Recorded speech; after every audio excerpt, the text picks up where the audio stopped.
కొన్ని సంఘటనలు ఆయన జీవితంలో నుంచి మనకు తెలియాలా. ఆయన అదే స్వాతంత్ర ఉద్యమంలో ఆయన పాల్గొంటూ వచ్చాడు. ఆయనకి నెల వేతనం 40 రూపాయలు ఇస్తూ వచ్చారు. గడవాలి కదా ఆయనకి. 24 గంటలు దేశ సేవలో ఉంటే ఇంటి పరిస్థితి, పిల్లలు, భార్య. సరే ఒకసారి ఇంటికి వచ్చాడు ఆయన. ఇంటికి వస్తే అంటే జైలుకు పోతూ ఉన్నారు కదా అప్పట్లో, జైళ్ళకు పోయేవాడు కదా వీళ్ళు.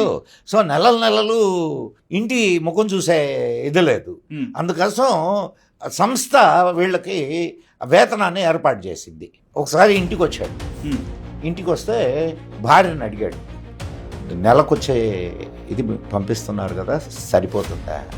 అయ్యో సరిపోవడం ఏమిటండి, ఇంకా 10 రూపాయలు మిగులుతుంది అన్నది ఆవిడ. ఓకే. వెంటనే సెక్రటరీని పిలిచి, ఇప్పుడు 40 రూపాయలు పంపిస్తున్నారు కదా, 30 రూపాయలు సరిపోతాయి. అంత నిజాయితీ పరుడు. ఇంకా ఆయన గురించి నువ్వు ఏం చెప్తావు చెప్పు. ఏం మాట్లాడతాం సార్?